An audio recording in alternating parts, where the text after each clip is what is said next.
Welcome to my story. ఓ స్త్రీ రేపురా. కృష్ణ కంగారు పడిపోతూ, మిమ్మల్ని ఆ ఇంటి దగ్గర దింపేసి నేను వెనక్కి వెళ్ళిపోతాను అని ఎప్పుడు ఆ ఊరి నుంచి బయటపడాలో అని ఎదురు చూస్తున్నాడు. సరే అండి. సీత ముఖంలో మళ్ళీ చిన్నగా నవ్వు వచ్చి పడింది. అడ్రస్ తెలుసు కదా అంటాడు సంశయంగా. అక్కడ ఎవరో ఒకరిని అడిగి మా వారి అడ్రస్ కనుక్కుంటాను. చాలా థ్యాంక్స్ అండి. అదే మా పట్నం వాళ్ళైతే పక్క వాళ్ళు ఏమైపోయినా పట్టించుకోరు. కానీ మీరు నా కోసం ఎంత ధైర్యం చేసి ఈ ఊర్లో అడుగు పెట్టారు. ఇక వెనక్కి వెళ్ళిపోండి, నేను వెళ్ళగలను అంటుంది. పర్లేదు రండి, ఆ ఇంటి దగ్గర దింపేసి వెళతాను అని ముందుకు నడుస్తున్నాడు. ఆ ఇల్లు మట్టితో కట్టిన చిన్న తాటాకుల ఇల్లు. ఇంచుమించు అక్కడ కనిపిస్తున్న ఇళ్ళన్నీ అదే మాదిరిగా ఉన్నాయి. ఇద్దరూ వడివడిగా ఇంటి దగ్గరకు వెళ్ళిపోయారు. ఆ ఇంటి గుమ్మం బయట నుండి లోపలకు వెళుతూ ఒక 50 ఏళ్ల ఆడమనిషి కనిపిస్తుంది. సరే సీతగారు, జాగ్రత్త, నేను వెళ్తున్నాను. నా మాట విని ఏం జరిగినా ఈరోజు పొద్దుపోకముందే ఈ ఊరు వదిలిపెట్టి వెళ్ళిపోండి అని బాధగా తన చేతిలో బ్యాగ్ తీసుకుని సీతకు ఇస్తాడు. సరే అండి, వెళ్ళేటప్పుడు మా వారితో మీకు పెద్దమ్మకు కనకం గారికి కనిపించే వెళ్తాము అని నవ్వుతూ ముందుకు తిరుగుతుంది. రాధాకృష్ణ అక్కడి నుండి వెనక్కి అడుగులు వేస్తున్నాడు. సీతను ఆ మనిషి చాలా వింతగా చూస్తుంది. నిజానికి ఆ మనిషే చాలా వింతగా ఉంది. సీత సంశయంగా, ఏవండి, ఈ ఊరి స్కూల్ టీచర్గా పనిచేస్తున్న రఘురాం గారు ఇల్లెక్కడో చెబుతారా అంటుంది. ఆ మాట వెళుతున్న రాధాకృష్ణ వింటూనే అడుగులు వేస్తున్నాడు. కానీ ఆ ఆడమనిషి మాత్రం వేగంగా సీతను అనుమానంగా చూస్తూ లోపలికి వెళ్ళి పెద్ద శబ్దం వచ్చేలా తలుపు వేసేస్తుంది. సీత నిర్ఘాంతపోయి చూస్తుంది. ఆ శబ్దం కూడా రాధాకృష్ణ చెవిన పడి సీతపై ఎక్కడో జాలి కలిగి వెనక్కి చూస్తాడు. సీత అయోమయంగా రాధాకృష్ణ వైపు చూసి, అడ్రస్ అడిగితే తలుపులు వేసేశారేంటండి? పర్లేదు, మీరు వెళ్ళండి, నేను ఆ ఇంటి వాళ్ళను అడుగుతాను అని అమాయకంగా అనేసరికి రాధాకృష్ణ గుండె ఆవిరైపోతుంది. అని తల ఊపి ఇంకాస్త ముందుకు వెళ్ళిపోతాడు. సీత కూడా భర్తను కలవాలన్న ఆరాటంలో కాస్త దూరంగా కనిపిస్తున్న ఇంటి వైపుకు అడుగులు వేస్తుంది. ఊళ్ళో కూడా ఎక్కడా మనుషుల అలికిడి లేదు. ఇంకా ఆ ఊరికి తెల్లారినట్లు లేదు. ఇంతలో వెళుతున్న రాధాకృష్ణకు ఒక్కసారే, అన్నయ్య, నన్ను కాపాడరా, నన్ను పైకి లాగు, అన్నయ్య, అన్నయ్య అని తన చెల్లి చనిపోయే ముందు ఆఖరిసారిగా అరిచిన అరుపులు ఒక్కసారిగా చెవుల్లో మారుమ్రోగినట్లనిపించి హృదయం చలించిపోయి ఉన్న చోటే ఆగిపోతాడు. తన చెల్లి ఆఖరిగా, నన్నెందుకు కాపాడలేకపోయావన్నయ్యా అన్నట్లు దీనంగా చూసిన చూపులు ఇప్పుడు సీత చూసిన చూపులు ఒకలానే అనిపిస్తాయి. ఇక ముందుకు అడుగెయ్యాలని అనిపించక వెంటనే వెనక్కి తిరిగి సీతను చూస్తాడు. సీతను చూస్తే రావణలంకలో ఉన్న సీతాదేవిలా ఒంటరిగా అనిపించి అలాగే చూస్తూ నిలబడ్డాడు. ఇంతలో సీత ఆ ఇంటి దగ్గరకు వెళ్ళి తలుపులు కొడుతుంది. ఒక్క నిమిషం కొట్టిన తర్వాత ఒక 12 ఏళ్ల పిల్లాడు తలుపు తీస్తాడు. బాబు, ఈ ఊరి స్కూల్ ఎక్కడా అంటుంది. ఆ పిల్లాడు సీత వైపే చూస్తూ, ఎందుకు అంటాడు అనుమానంగా. ఆ స్కూల్లో టీచర్గా పనిచేస్తున్న రఘురాం మాస్టారు మా ఆయన్ని కలవడానికి వచ్చాను, కొంచెం దారి చూపిస్తావా అంటుంది. ఆయన చచ్చిపోయారు కదా, మీరు వెళ్ళిపోండి అని తలుపులు మూసేస్తాడు అమాంతం. సీత కళ్ళు భయంతో తెరుచుకున్నాయి. ఉన్న చోటే రాయిలా నుంచుని ఆ తలుపు వైపే చూస్తుండిపోయింది. తనకు తెలియకుండానే సీత 2 కళ్ళలోంచి 2 ధారలు ఆగకుండా కారుతున్నాయి.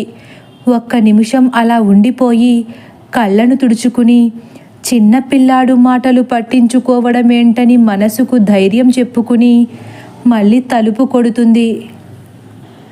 ఈసారి ఆ పిల్లాడి తండ్రి తలుపు తీసి సీతను చూస్తూ, ఎవరు అని కరుకుగా మాట్లాడతాడు. సీత తడబడుతూ, ఈ ఊరి స్కూల్లో టీచర్గా పనిచేస్తున్న రఘురాం గారు ఎక్కడుంటారో కాస్త చెబుతారా అని దీనంగా అడుగుతుంది. ఆయన నీకేమవుతాడు? మళ్ళీ అదే కరుకుతనం. నేను అని ఆగిపోయి, ఆయన మా వారండి అంటుంది. అయితే మీ ఆయన చచ్చిపోయి 4 రోజులైందమ్మా, ఇంకా ఇక్కడ ఉండకుండా మీ ఇంటికి తిరిగి వెళ్ళిపో అని తలుపులు వేసేస్తాడు. ఆ మాటకు సీత గుండె ఆగిపోయినట్లయింది. ఉన్న చోటే కుప్ప కూలిపోయింది. దుఃఖం ఆగట్లేదు. బోరున ఏడుస్తుంది. ఇంతలో ఆ వ్యక్తి మళ్ళీ తలుపు తీసి, ఏమో మీ ఇంటికి పోయి ఏడ్చుకోమ్మా, ఇక్కడ కూర్చుని ఏడుస్తావేంటి, దయచేసి ఇక్కడి నుంచి వెళ్ళిపో అని తలుపులు మూసేస్తాడు. సీతకు ఏం చెయ్యాలో తెలియని స్థితిలో బోరున విలపిస్తూ పైకి లేచి 2 అడుగులు ముందుకు వేసి ఆకులతో కట్టిన గోడను దాటి రోడ్డు మీదకు వచ్చేసరికి అక్కడే ఒక పక్కగా నుంచుని అన్నీ వింటున్న నిశ్చేష్టంగా నిలబడి ఉన్న రాధాకృష్ణ కనిపిస్తాడు. రాధాకృష్ణను చూసి తట్టుకోలేక, రాధాకృష్ణ గారు, మా వారు చనిపోయారంటున్నారేంటి అని వెక్కి వెక్కి ఏడుస్తూ రోడ్డుపైనే కూర్చుండిపోతుంది. రాధాకృష్ణ కూడా వస్తున్న దుఃఖాన్ని దిగమింగుకుని, ఎడవకమ్మా, ఎడవకు, ఏం చేస్తాం, అంతా మన తలరాత అని సీత పక్కనే మోకాళ్ళపై కూర్చుంటాడు. ఆయన లేకుండా ఒక్క నిమిషం కూడా బ్రతకలేను రాధాకృష్ణ గారు. అసలు ఆయన చనిపోయిన విషయం తెలిసినా కూడా నా గుండె ఎందుకు ఆగిపోలేదో నాకే అర్థం కావట్లేదు అని తలను గట్టిగా బాదుకుంటుంది. మొన్నటితోనే ఆయన ప్రారంధం తీరిపోయింది. ఆయన నుదిటి రాతలో ఈరోజు రాసి లేనప్పుడు మనం మాత్రం ఏం చేస్తాం, పైకి లెగమ్మా. అంటే మా వారు మొన్న చనిపోయారని మీకు ముందే తెలుసా? తెలుసమ్మా.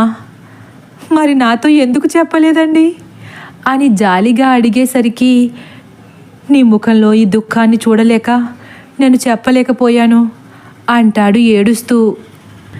నిజం చెప్పండి, నాకెందుకు అనుకున్నారు కదా, అదే నేను మీ సొంత చెల్లినైతే చెప్పకుండా ఉండేవారా? సీత అలానే ఏడుస్తూ ఉంది. లేదమ్మా, మా చెల్లి కీర్తన అచ్చుగుద్దినట్లు నీలానే ఉండేది సీత. నిన్ను చూడగానే నాకు తనే గుర్తొచ్చింది. నువ్వు మీ వారు స్కూల్ టీచర్ అని చెప్పినప్పుడే మా బావగారే చనిపోయారా అన్నంత బాధ కలిగింది నాకు. అందుకే అప్పుడే చెప్పి నిన్ను బాధ పెట్టడం ఇష్టం లేక, నీ కంటతడి నా కన్నులతో చూడలేక చెప్పలేదంతే అంటాడు. రాధాకృష్ణ అలా చెల్లి అనేసరికి సీత ఇంకా పెద్దగా ఏడుస్తూ, అన్నయ్య అని బోరుమంటుంది.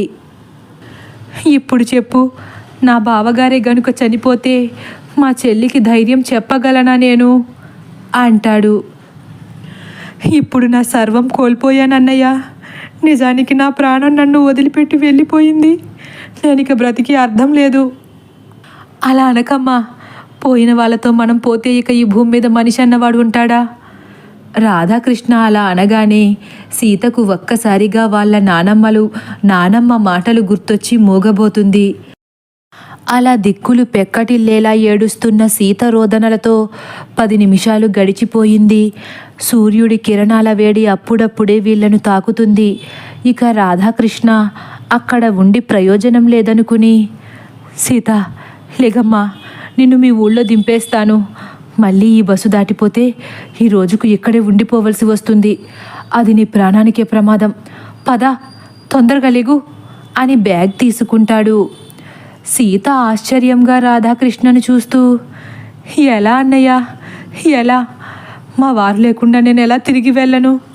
ఈ విషయం తెలిసి మా అత్తయ్య గారు బ్రతకగలరా? తట్టుకోవడం అలవాటు చేసుకోవాలి తప్ప ఇంకేం చేయగలం సీత.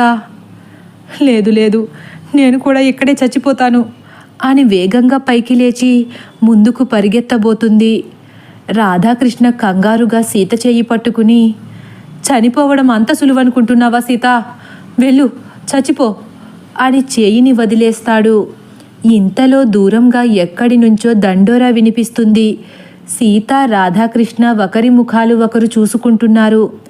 దూరంగా సైకిల్ మీద డప్పు కొడుతూ ఒక వ్యక్తి వస్తున్నాడు.